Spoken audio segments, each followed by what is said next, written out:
We just wanted to do something where we had a little more push at the conference meet, and I think that we talked to the guys about not shaving in the fall, other than people that we felt like we had to shave to make the conference meet.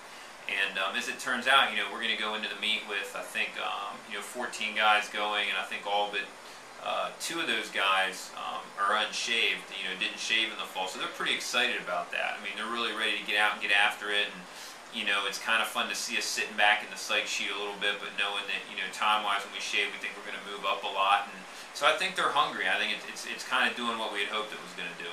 As far as training for the past couple weeks, I mean, we've been we hit it pretty hard a couple weeks ago with like our intensity, and we slowly declined in yardage and practice that we've done, and now we've gotten to the point where our practices are more in like fast repetition, like hand speed workouts, and like trying to get our speed up so that we're prepared. And the last couple of days are basically just going to be a lot of speed work heading into the conference meet to get us prepared so we can get up and race and go after it. We've really wanted this moment for a long time, and now that it gets closer, it's just kind of like you get anxious and even more excited for it now it's only a couple of days away. So I mean, we really focus on these last couple of days to make sure we put in some really good training work and work extremely hard these last few days to make sure we're on top of our game for the meet coming up. Well, certainly we'd like to try to move back up into the top three.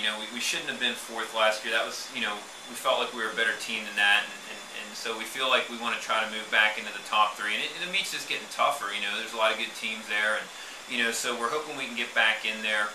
We're hoping we get, obviously more guys swimming at night, especially in the top 8. Really taking advantage of the depth we have in certain events and scoring as many points as we can there. And I do think they're hungrier to get out and do that. I think that, the guys that haven't shaved really don't have a great, in-season performance. And, we swam well in the fall unshaved. That was exciting. So I think they're really geared up now to, kind of clean down and really see what we can do. Well, as a team, we would love to finish second place in the conference meet.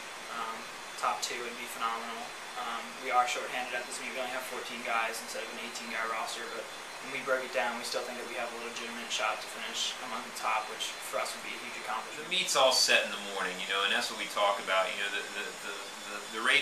evening's just to get out and race people. The morning, you really got to be on your game and make sure time-wise you're swimming strong and getting in, and you can't back down wherever you're at in the heat in the morning. If you're out in front, you can't afford to coast and just feel like you're going to win your heat because you don't know what the rest of the times are going to be. And so it's really critical. I mean, this meet is all set up through morning swims, and we talk a lot about that. That's why we keep some morning stuff going here through our resting period. I know it's not always a popular thing, but I think it's important for us to keep getting up and getting used to being active in the morning. And we're going to go in, and we've always raced pretty well in the morning, so hopefully we'll be ready and do a good job of warming down and recovering at night, and coming out and being ready to attack. A lot of it's mental. You get into the last day, and everybody at the meet's a little tired after 4 days of swimming, and it's just who's got toughness on the last day, and we think we do, so hopefully we'll be ready to go.